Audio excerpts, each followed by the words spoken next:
Varicose veins కి సరైన చికిత్స కోసం సంప్రదించండి ఎవిస్ హాస్పిటల్. నమస్తే రమగారు. నమస్తే జయ. ఏదైనా ఒక దెయ్యం కథ చెప్పండి అండి.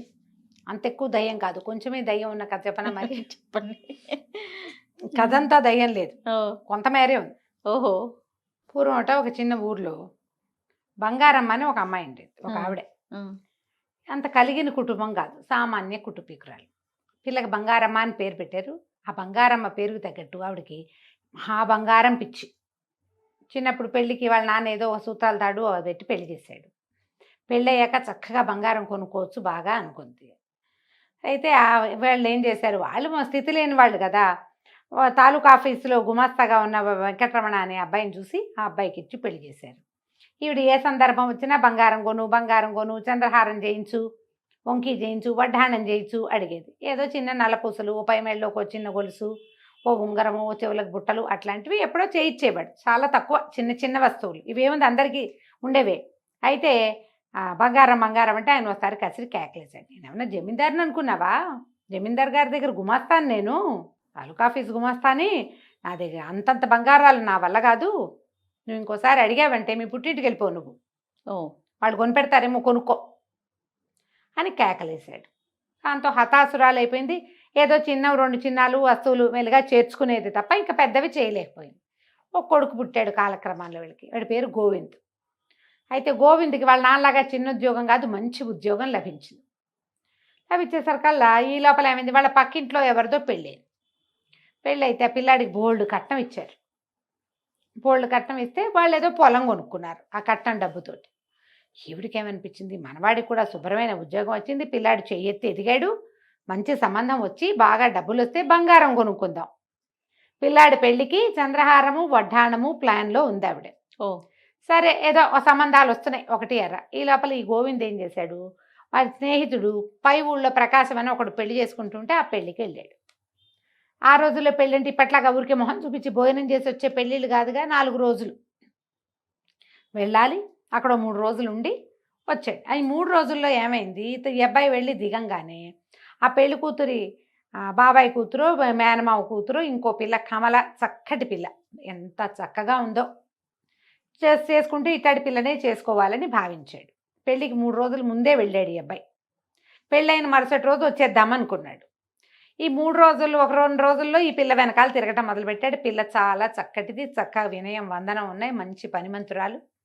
చూస్తే ఆ ప్రకాశాన్ని అడిగితే ఏమన్నాడు, వీళ్ళు చాలా పేదవాళ్ళు రా, వాళ్ళ దగ్గర ఏమీ లేదు, పేదవాళ్ళు, వాళ్ళు మీకేమీ కట్టం కానుకంటే, కట్టం కానుకేందుకు, ఇంత చక్కటి పిల్ల ఉంటే శుభ్రంగా పనిచేస్తోంది.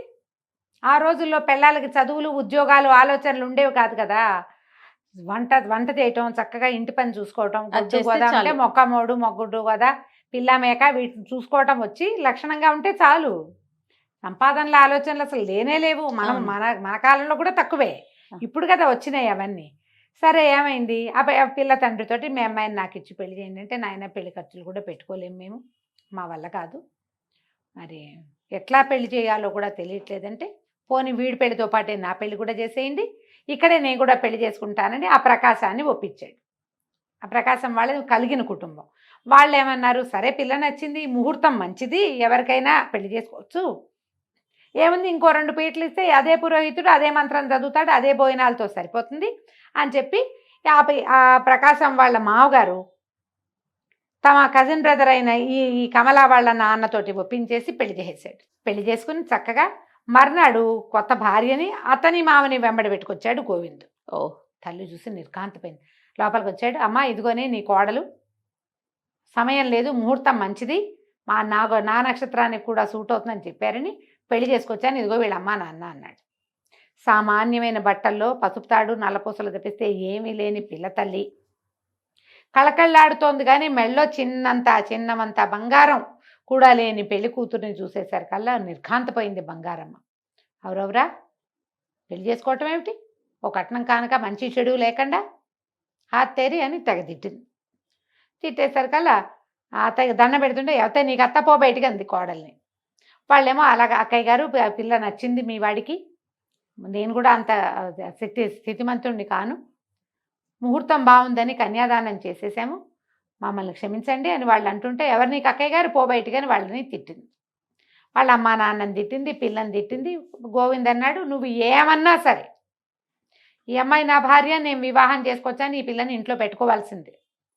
వీళ్ళ పరిస్థితి ఏంటి? ఈ అమ్మాయి బంగారం భర్త ఉన్నాడు కదా వెంకటరమణ, ఆయనకి అనారోగ్యం వచ్చి ఉద్యోగం విరమించుకుని ఇంట్లో ఉన్నాడు.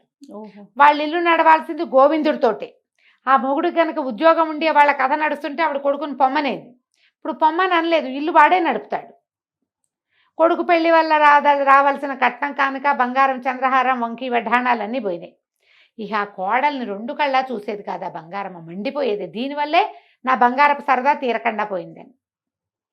పిల్ల ఇంటెడు పని చేసేది. ఇప్పుడు ఏం చేసేది? పని మనిషిని మానిపించేసింది. నువ్వే తిండిగా దండగా, మరి ఇప్పుడు నీ కింద ఈ పని మనుషులందరూ ఎందుకు అని గిన్నెలు దోమేదాన్ని మానిపించింది, గిన్నెలు కమలే దోమేది. బట్టలు ఉతికేదాన్ని మానిపించింది, బట్టలు కమలే ఉతికేది. ఆ పిల్లకి ఆ పనుల అలవాటు, చెరువుకెళ్ళి నీళ్లు తేవటాలు, బావిలోంచి నీళ్లు తోడి తొట్టెలు నింపటాలు, వంట చేయటము, సమస్తమైన పనులు చేసేది, బాగానే ఉండేది. ఈవిడికి ఈ ఊళ్ళు మంటగా ఉండి, నీకు ఇదే కాదు, నీకు ఇక ఒంటిపూట భోజనమే, నీ భోజనం కూడా మాకు ఎక్స్ట్రానే.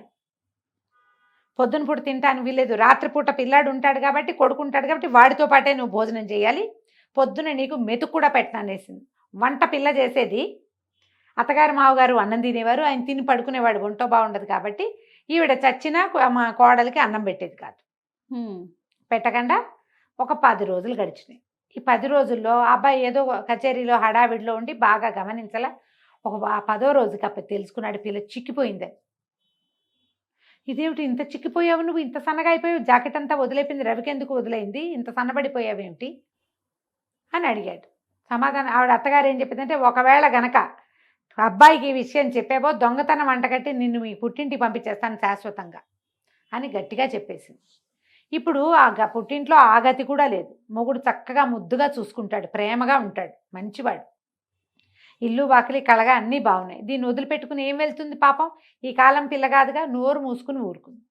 ఈ 10వ రోజు రాత్రి పెరట్లో కూర్చుని ఏడుస్తూ కూర్చుంది.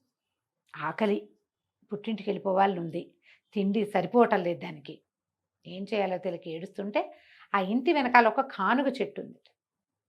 ఆ కానుగ చెట్టు మీద ఎప్పటి నుంచో ఒక దయ్యం ఉంటుంది. అది రోజు వీళ్ళింటికేసి చూస్తుంది, కానీ ఇంట్లోకి వచ్చే ఆలోచన ఎప్పుడు చేయలే. ఈ పిల్ల ఏడుస్తూ కూర్చున్న పిల్లని చూసేసరికి లోపలికి వచ్చి ఎందుకు నువ్వు ఏడుస్తున్నావు ఏమిటంటే ఈ పిల్లకి అదంతా చెప్పింది. సరే అయితే ఆవిడేం చెప్పింది, నువ్వు రేపు పొద్దునే పుట్టింటికి వెళ్ళిపోతావు, ఇక నిన్ను చేర్చుకునేది లేదు అని గట్టిగా చెప్పేసింది అత్తగారు. అయిపోయింది, నేను పంపించేస్తాను. నేను పుట్టింటికి వెళ్తే ఇంకా మళ్ళీ వెనక్కి మొగుడి దగ్గరికి రానివ్వదు, పుట్టింటి మీద బెంగగా ఉంది, వెళ్తే ఇంకా రానివ్వదు. ఏం చేయాలో తెలియక ఏడుస్తుంటే ఈ దయ్యం ఏమందంటే, సరే ఇవాళ నుంచి నువ్వు తినే 1000 మెతుకులకి 1 మెతుకు బంగారు మెతుకు అవుతుంది, నీ కంచంలోకి వస్తాయి, మీ అత్తకి ఈ సంగతి చెప్పు అని చెప్తే తెల్లవారు లేవగానే ప్రయాణం కట్టమని కోడల్ని కసిరింది బంగారం. అప్పుడు అత్త ఇదేం చెప్పింది, రాత్రి మా గృహదేవత పెరట్లో కనపడింది, అదొకటి చెప్పింది నాకు, దయ్యం అని చెప్పల.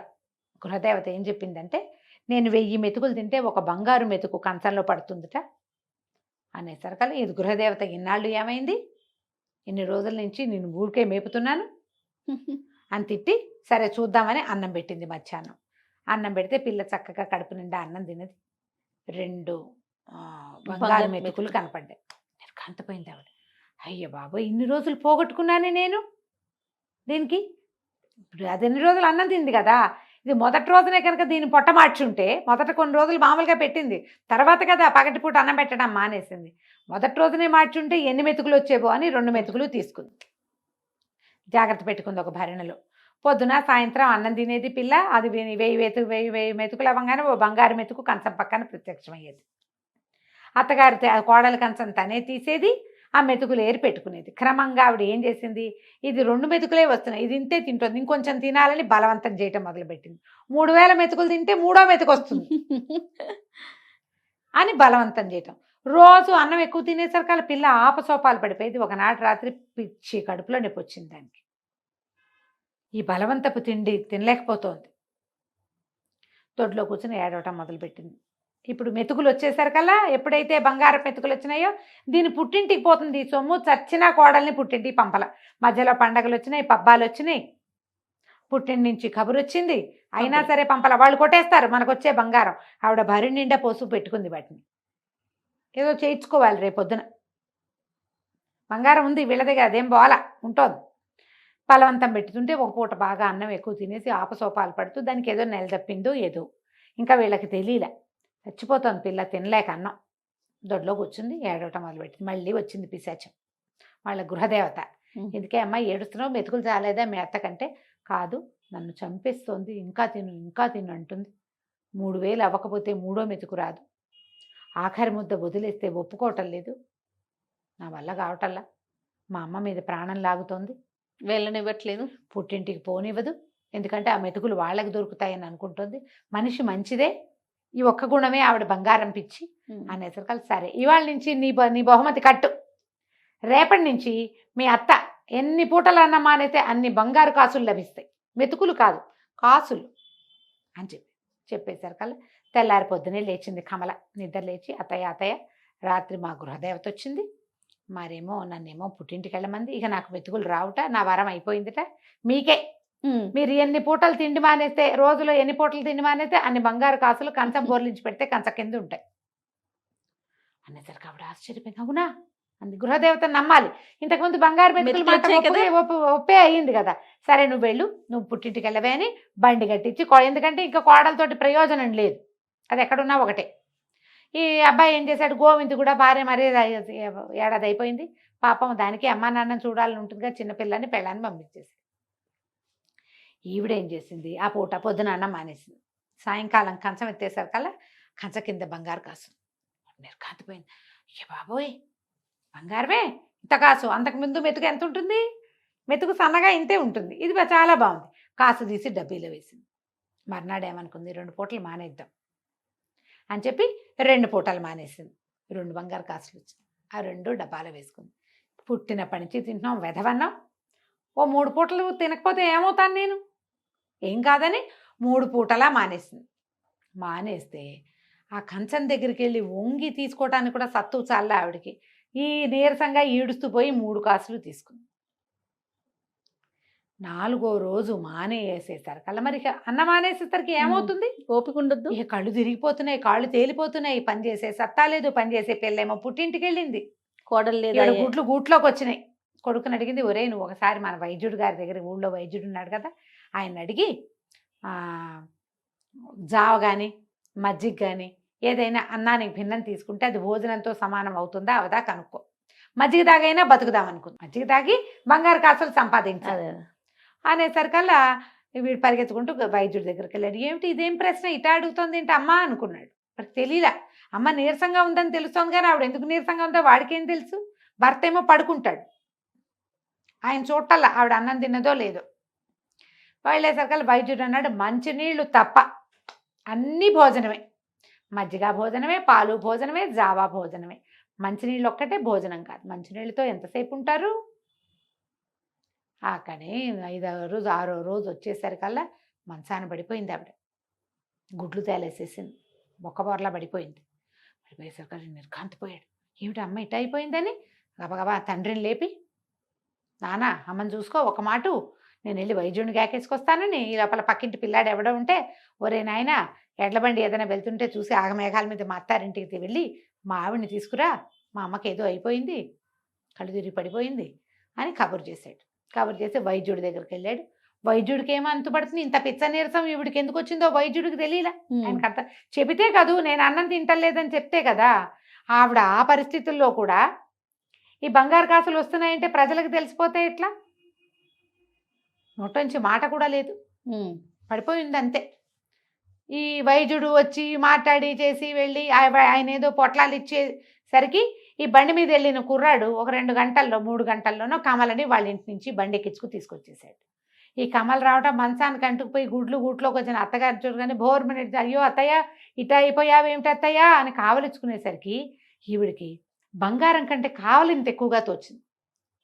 ఎవరంటారు మన్ని, అదే కదా, నువ్వు ఇలా ఎందుకు అయిపోయావు, అయ్యో నీకు ఎంత కష్టం వచ్చింది అంటారా, 50 ఏళ్ళు వచ్చిన వాళ్ళకి ఎవరంటారమ్మా, పిల్లలే కాదు అనేది. అది అనేసరికల్లా ఆవిడ కళ్ళలోంచి నీళ్ళు వచ్చినాయి. అయ్యో అత్తయ్య నీరసం పుట్టిందండి అని గబగబా బియ్యం వేయించి అంత జావ చేసి పట్టించింది. ఆ జావ తాగేసరికి ఓపిక వచ్చింది ఆవిడకి. ఓపిక వస్తే కోడలు అడిగింది, ఏం చేసావు అత్తయ్య, ఎందుకు ఇట్లా అయిందంటే, కాదే అమ్మా, ఒక పూట మానేస్తే ఓ కాసు వచ్చింది, 2 పూటలు మానేస్తే 2 కాసులు వచ్చాయి, 3 పూట్ల మానేస్తే 3 కాసులు వస్తాయి కదా, వడ్డాణము వంకి చేయించుకోవచ్చు అనుకున్నాను, అన్నం మానేసేసరికి నిస్త్రాన్ని వచ్చింది అని అనేసరికి కోడలంది, అవన్నీ చేయించుకోవడానికి నువ్వు బతికుండద్దు, అదే కదా. చేయించుకుని పెట్టుకుంటే అందం ఉండాలి కదా మనిషికి, ఆ మాత్రం మటసంగా ఉంటే ఓ వస్తువు పెట్టుకున్న అందం చందం, నువ్వు ఇట్ట అయిపోతే ఇంకేం వస్తువు అందం అత్తయ్య. ఆవిడకే అనిపించింది. పిల్ల గబగబా 4 పనులు చేసేసింది. సాయంకాలం అయ్యేసరికి వేడివేడిగా అన్నం వండేసి అత్తగారికి అన్నం పెట్టింది. కాసులు లేవు, ఏం లేవు. ఆవిడకి అనిపించింది, అన్నం కదా మనకు కావాల్సింది, వెధవ బంగారం, ఎప్పుడో ఒక్కసారి ఒక పేరెంటానికి పెట్టుకెళ్ళే వస్తువుల కోసం నిత్యం ఉండవలసిన అన్నాన్ని వదిలేసుకుని దీపంలా ఇంట్లో ఉండాల్సిన కోడల్ని నానా హింస పెట్టి నేనేం సాధించాను అనుకుని ఆ గృహదేవత ఎవరో ఆవిడకు ఒక దండం పెట్టి అప్పటి నుంచి ఈ పద్ధతి అంతా మానేసి ఆ మెతుకుల్ని ఆ కాసుల్ని అన్నీ కరిగించి కోడలికే వంకి వడ్డాణము చంద్రహారాలు చేయించి కళ్ళగా పెట్టి చూసి బాగుందమ్మా అని నోరు మూసుకుని ఊరుకుంది. బంగారం భ్రమ తీరిపోయింది. అన్నం కంటే బంగారం ఎక్కువ. అదే కదా కదా, బంగారు కణికలు మింగలేం కదా మింగలేం ఎవరైనా కదా. కథ కంచికి మనం ఇంటికి. చాలా బాగుందండి. నమస్తే రమ్య గారు. నమస్తే జీ.